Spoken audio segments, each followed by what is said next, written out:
வணக்கம் எல்லாருக்கும் வணக்கம். கசிகல பைரவி பைரவரப்பரம் சரணம் ஜெகன்மாதா புவனேஸ்வரி திரு சரணம் கசிரிவகுல பண்டார வேதாச்சாரியா தற்பாரமப்பரம் சரணம் காசியதிய குரி தவத்திரு கிணராமன குரி தற்பாரமப்பரம் சரணம் பரபம்ம சுரபம்பரேஸ்வரி நரஹரி பாபாஜி திருடைய அப்பரம் சரணம். ஓம் ஸ்ரீம் காலபைரவாய் கடாசம் ஓமாய் ஸ்ரோணபைரேஸ்வரி ஓங்கிலிம் யோகோபேஷபுச்சம் சங்குரு பைரவாய் மங்கலம். ஓம் சிங்கில்மாய் ஜெகன்மாதா பிதா பரபம்ம சுரபம் பைரபைரவம் திருவடி அப்பரம் சரணம். ஓம் திதி விஷ்ணு ததாவாரஹா நட்சத்திர விஷ்ணு தேவசா யோகசகரணம் சேவ விஷ்ணு மாயா जगत गुरु गुरु ब्रह्मा गुरु विष्णु गुरुदेव महेश्वरा गुरुशाचार्य परब्रह्म तस्मै श्री गुरुवे नमो नमः. महादेवी सविद्महे विष्णुमती धीमहि तन्नो लक्ष्मी प्रचोदयात्.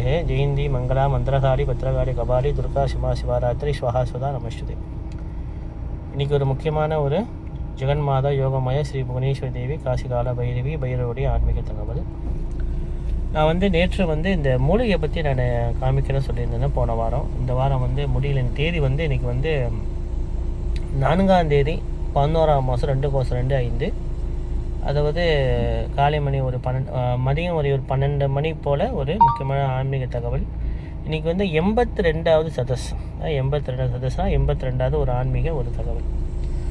அதாவது போன வாட்டி நான் இந்த மூலிகைலாம் காமிக்கிறத சொல்லியிருந்தேன். காமிக்க முடியாமல் போச்சு, கொஞ்சம் வேலை அதிகமாக பண்ணல. அப்படின்னு அடுத்த வாரம் கண்டிப்பாக நான் ஒரு மூலிகை நான் உங்களுக்கு எடுத்து காட்டுறேன். ஏன்னா இந்த மூலிகைலாம் சில அற்புதமான வேலைகள் நம்மளுக்கு செய்யும்.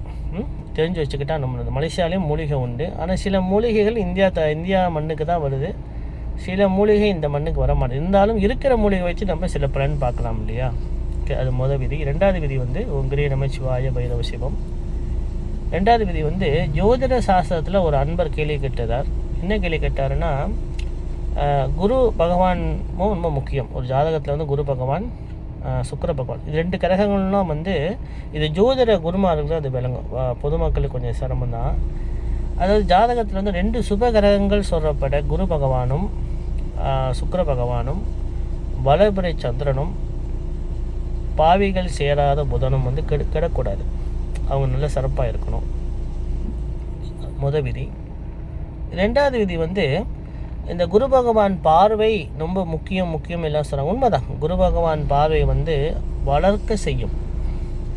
கெட்ட பலன் இருந்தாலும் வளர்க்கும், நல்ல பலன் இருந்தாலும் வளர்க்கும். இப்போ ஒரு குரு பகவான் ஒரு இடத்துல ஒரு ராசியில் உட்காந்து ஒரு 3 இடத்த பார்ப்பார். உங்களுக்கு தெரியும், 5, 7, 9 பார்வை பார்ப்பார் இல்லையா? 5, 7, 9 பார்வை இருக்கும்.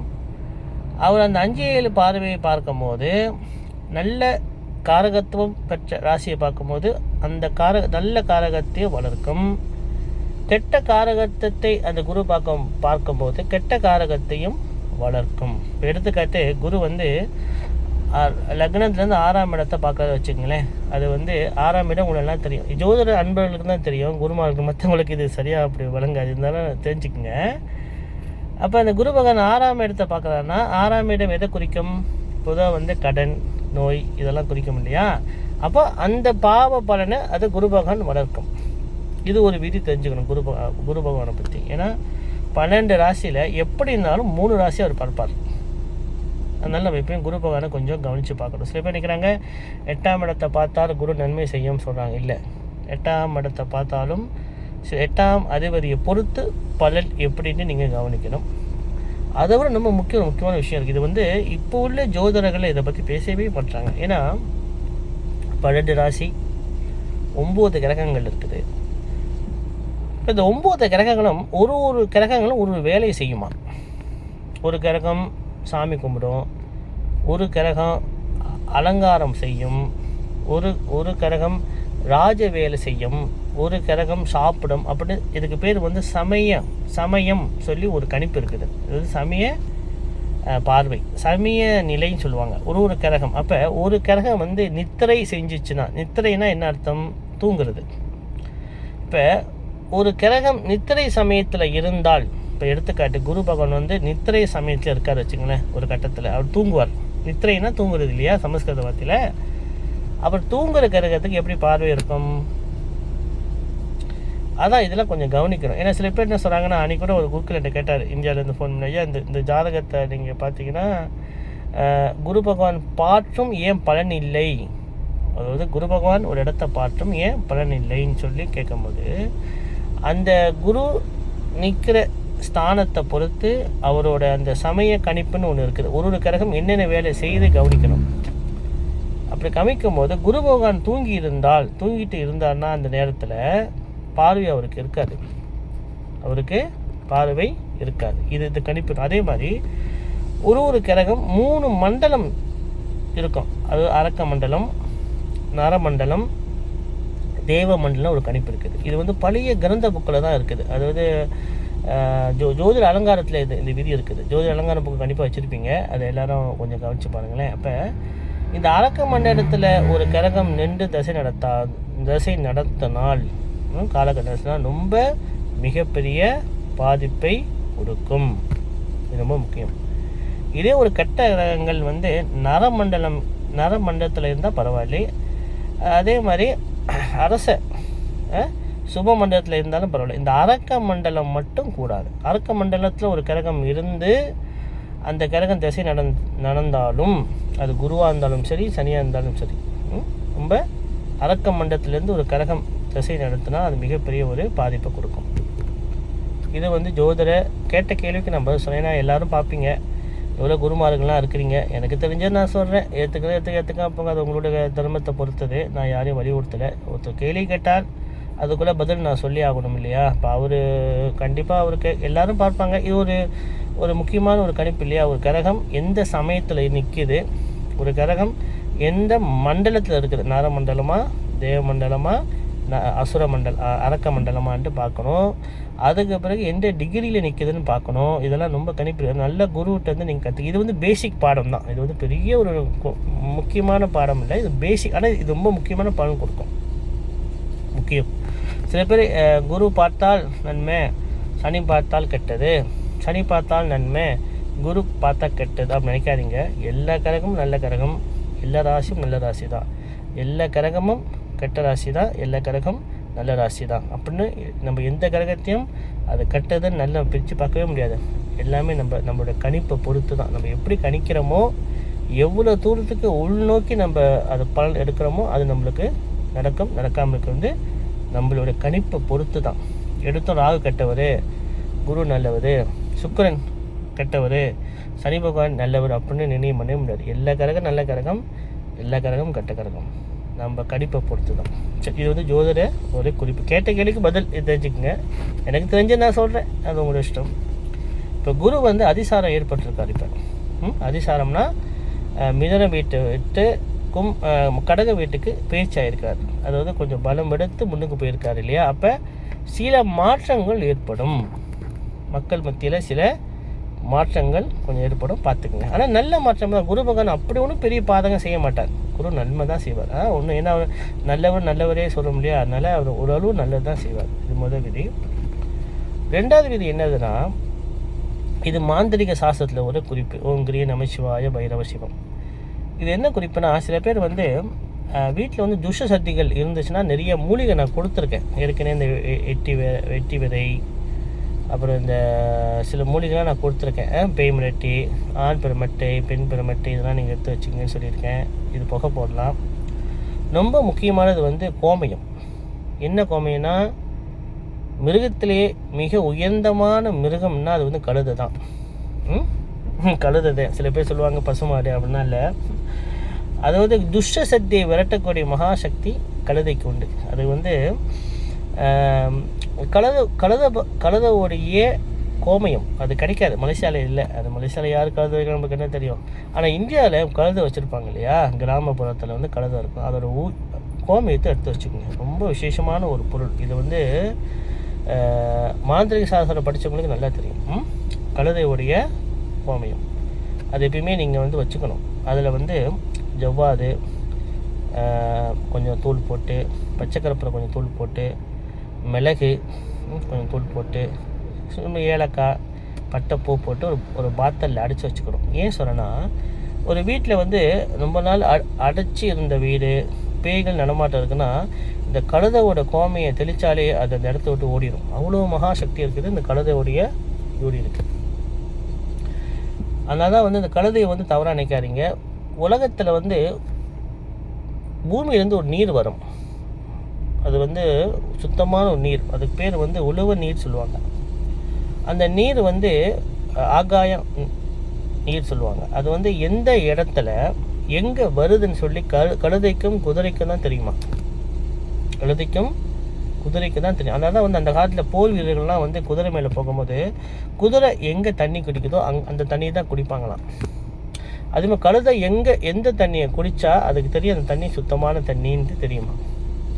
இதெல்லாம் சாஸ்திரங்கள் சொல்லுது, என்னோடய அனுபவத்தில் உண்மையாக தெரியுது. அப்போ இந்த கழுதையுடைய கோமியத்தை நீங்கள் தெளித்த பின் அதன் பின் எந்த ஒரு தேவதா மந்திரத்தை காயத்ரி மந்திரம் எங்கள் வீட்டில் ஜெபம் பண்ணால் துஷ்ட சக்திகள் அந்த இடத்த விட்டு விளைகிறோம்.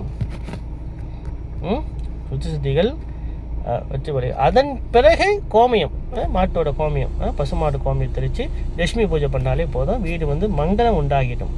ஒரு துஷ்ட சக்தியை விரட்டக்கூடிய மகாசக்தியான கோமியம் கழுதைக்கும் குதிரைக்கும் உள்ள கோமியம் தான் அது வேலை செய்யும். இது மாந்திரிகத்தில் உண்டு. இது தெரிஞ்சுங்க. இதுவும் ஒரு குருக்களை கேட்டார், சொல்கிற டைம் இல்லையா, நான் பிறகு சொல்கிறேன்னு சொன்னேன். ஏன்னா சில இடங்களில் இந்த துஷ்சக்திகள் தொல்லைகள் இருக்குது, அதனால இதை நான் சொல்கிறேன். அடுத்தது கிரி நம சிவாய பைரவ சிவம். அடுத்தது வந்து பைரவர் வழிபாட்டில், கால பைரவ வழிபாட்டில் உங்களை ஒருத்தவங்க ஏமாற்றிட்டாங்க, துரோகம் செய்கிறாங்க, உங்கள் மேலே எந்த தப்பும் இல்லை, ஒரு நம்பிக்கை துரோகம் பண்ணிட்டாங்கன்னா அதுக்கு ஒரு வழி இருக்குது. அவங்கள தண்டிக்க ஒன்றும் கிடையாது. அந்த பிரச்சனையை மாற்றக்கூடிய மகாசக்தி வந்து என்ன செய்யணும்னா 9 கடையில் மிளகு வாங்கணும். எப்படி மிளகு வாங்கணும்? ஒரு பேப்பரில் எழுதிக்கணும். லாடாயத்தாம் 100 கிராம், பிளாக் பேப்பர் 100 கிராம், மிளகு 100 கிராம் வாங்கிக்கணும். அது 3 பாஷையில் நீங்கள் எழுதிக்கணும். எழுதிட்டு ஒரே நாள் காலையிலேருந்து நீங்கள் வந்து ஊமையாக இருக்கணும், பேசவே கூடாது. திருப்பி சொல்கிறேன், உங்கள் மேலே தப்பு இருக்கக்கூடாது, உங்கள் மேலே நியாயம் இருக்கணும், தர்மம் இருக்கணும். உங்கள் மேலே நிறைய தப்பு வச்சுக்கிட்டு நிறைய பாவம் செஞ்சுட்டு நீங்கள் இந்த பரிகாரம் செஞ்சிங்கன்னா திருப்பிடும், ரொம்ப ஆபத்து. திருப்பி சொல்கிறேன், இந்த பயமுத்த நினைக்காதீங்க, மேலே விஷயத்தை சொல்லிடணும் இல்லையா. அப்போ அந்த மிளகை நீங்கள் 9 கடையில் பேர் சொல்லாமல் ஊமையாக நீங்கள் வாங்கணும், பேப்பரை கொடுத்து வாங்கணும். நீங்கள் பேசினே வேலை செய்யாது. 9 கடையில் கூடையாக இருந்தாலும் 100 கிராம் 9 கடையில் வாங்கி அதை எடுத்துகிட்டு வீட்டுக்கு வந்து ஒரு தட்டில் கொட்டி, கண்டிப்பாக நீங்கள் வீட்டில் ஒரு சாமி மேடை வச்சுருப்பீங்க, அதில் வந்து விநாயகர் இருப்பார். என்னோடய வழிபாட்டை சேர்ந்து புவனேஸ்வரர் பயிர் வச்சுருப்பாங்க. மற்றவங்க கண்டிப்பாக விநாயகர் இல்லாமல் இருக்க மாட்டார். விநாயகர் படத்தை முன்னுக்கு வச்சு ஒரு வெங்கல விளக்கில் நீதி வைத்து வச்சு பிரார்த்தனை பண்ணிவிட்டு அதன் பின் தான் நீங்கள் பேசணும். அதுக்கு பின் தான் நீங்கள் தண்ணி குடிக்கணும் வீட்டில் உட்காந்து. அதன் பின் அந்த மிளகை தட்டில் கொட்டிட்டீங்க இல்லையா, 100 கிராம் வச்சிங்களா ஒரு கடையில், அப்போ 9 கடையில் வாங்கினா 1 கிலோ வந்துடும்.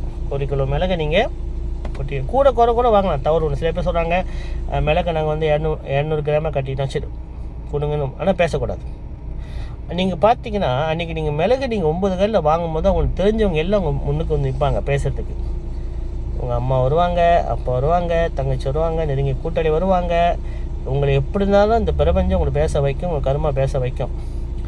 உங்கள் கர்மா இன்னும் மோசமாக இருந்தால் இந்த விஷயத்தை நம்பாமே ஆக்கிறோம். ரவி குருக்கள் போய் சொல்கிற நம்பாத, பெரிய டுபா குரு சொல்லு கூட என்ன நடக்கலாம். ஏன்னா இதெல்லாம் செய்ய விடாது, நம்மளுக்குன்னு கர்மா இருக்குது இல்லையா, செய்ய விடாது. அதை மீறி செய்கிறவங்களுக்கு பரிகாரமாகும்.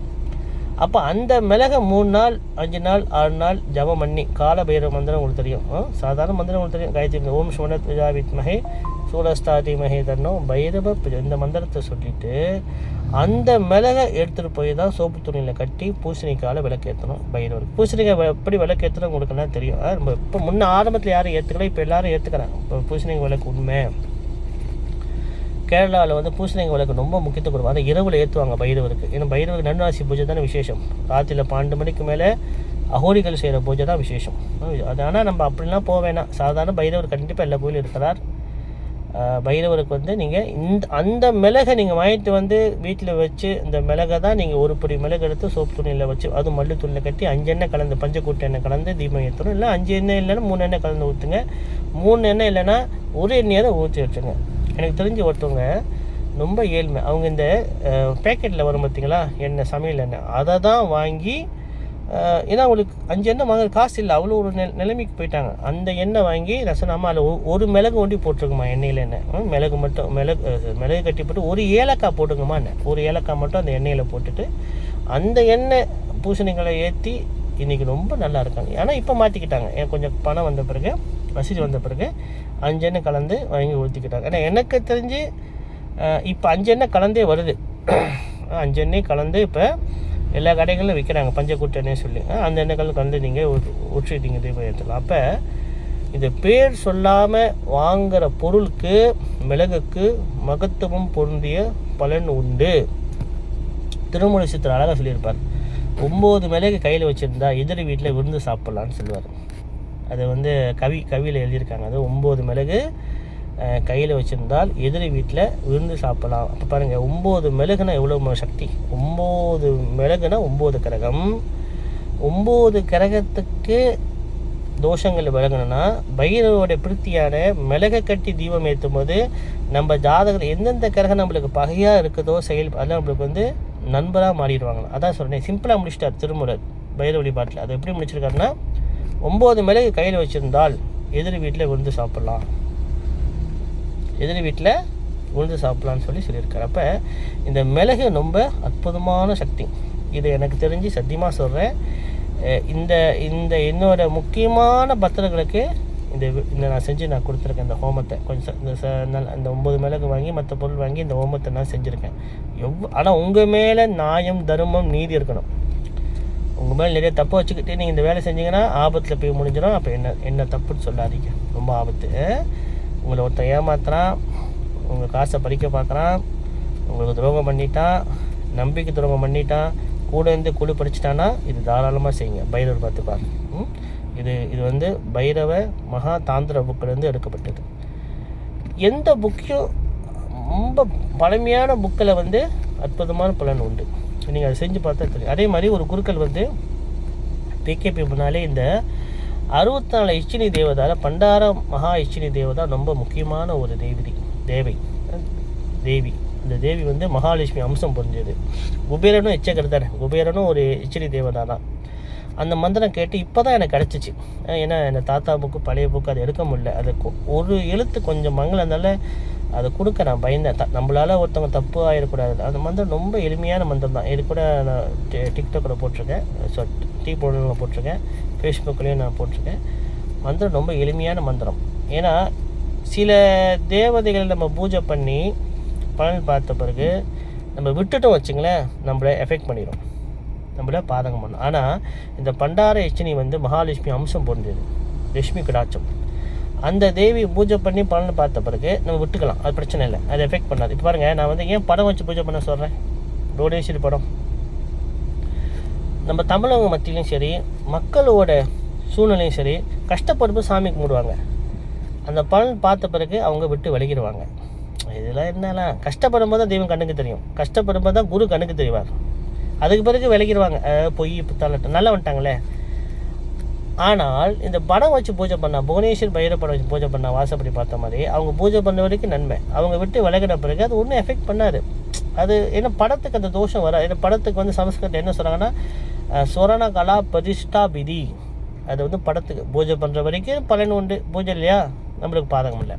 ஆனால் சிலை அப்படி இல்லை. ஒரு சிலையை வாங்கி வச்சு அதுக்கு ஒரு மூல மந்திரம் குரு உபதேசம் தீட்சை பண்ணி அந்த சிலைக்கு நம்ம உயிர் கொடுத்து பூஜை பண்ணி கொடுக்கும் போது அதை வச்சு பூஜை பண்ணிவிட்டு இவங்க விட்டுட்டு அவங்க சொன்னால் குடும்பத்தை இது பண்ணிடும், எஃபெக்ட் பண்ணும். நான் பார்த்துருக்கேன் அனுபவத்தில். நம்மளுக்கு அவங்களுக்கு அடுத்து அவங்க பிள்ளைங்களுக்கு யாருக்கா ஒரு ஆளுக்கு ஒப்படைக்கணும், இல்லை குருவிட்டே போய் ஒப்படைச்சிடணும். கொடுத்த குருட்டு நாங்கள் என்னால் பூஜை பண்ண வரைக்கும் பூஜை பண்ணிவிட்டேன், என்னால் முடியல, இப்போ நீங்கள் பூஜை பண்ணுங்கள், நீங்கள் வச்சுங்க சுவாமின்ட்டு கொடுத்துடணும். ஏன்னா சிலைக்கும் அந்த விதி பொருள். அதனால் தான் வந்து இன்ன வரைக்கும் நான் 2004 நான் புவனேஸ்வர் பைரவ சொல்லி கொடுக்குறேன். இன்ன வரைக்கும் யாருக்கும் சிலை வச்சு பூஜை பண்ணுங்க சொல்ல மாட்டேன். இதே ஒரு குருவா தாராளமாக செய்யுங்க, ஒரு குருக்களாக செய்யுங்க. உங்களுக்கு சில மந்திரங்கள் தெரியும். நான் காலங்காலமாக நான் சிலையை வச்சு பூஜை பண்ணி 5 இன்ச்சுக்கு தான் இருக்கணும் வீட்டில் சிலை பூஜை பண்ணுற சிலை. விநாயகருக்கும் மகாலட்சுமிக்கும் இது பொருந்தாது, மற்றவங்களுக்கும் 5 இன்ச்சு தான் இருக்கணும். எனக்கு அடுத்து என் பிள்ளை செய்வார், எனக்கு அடுத்து இன்னொருத்தவங்க செய்வார், என் நண்பர் செய்வார், எனக்கு அடுத்து என்னோடய அண்ணன் தம்பி பிள்ளைங்க செய்வார் அப்படின்னு ஒரு விதி இருந்தால் வச்சு செய்யணும். அப்படி இல்லைன்னா யார்கிட்ட அந்த சிலையை எடுத்தீங்களோ அவங்கள்ட்ட போய்ட்டு ஒப்படைச்சிடணும். அதான் போகிறேன். அதனால் தான் சிலையை பற்றி நான் பேசவே மாட்டேன்.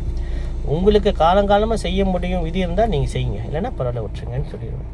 ஏன்னா நம்மளால் மற்றவங்க கஷ்டப்படக்கூடாது, நம்மளால் மற்றவங்க நன்மை தான் பெறணும். அதான் ஒரு குருவோட ஒரு தன்மை.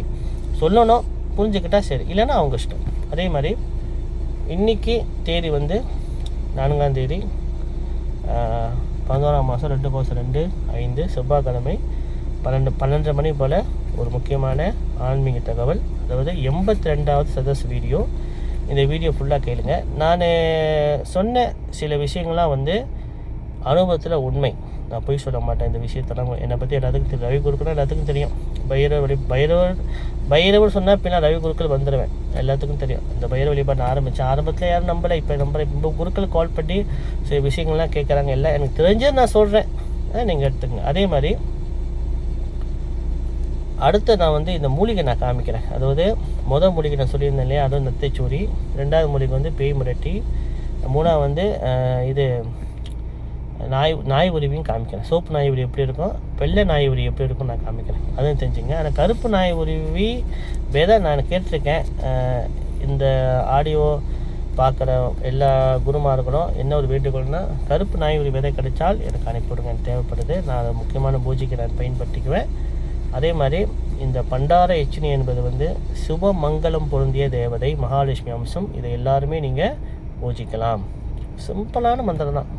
ஓம் ஸ்ரீம் க்ரீம் க்ளீம் வாமே நமோ பண்டார பூர்ணாய ஸ்வாஹா. இவ்வளோதான். இப்போ கூட குருமார்கள் இந்த மூல மந்திரம் சொல்லக்கூடாது.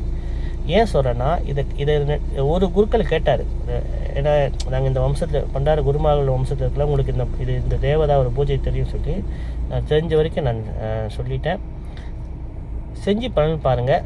பலன் பார்த்ததுக்கு பிறகு பக்கத்து கோயில் குருமார்கள், சின்ன கோயிலில் வேலை செய்கிற குருமாருக்கு குரு தட்சணை கொடுங்க, பெரிய பொடியமாக போட்டோம்.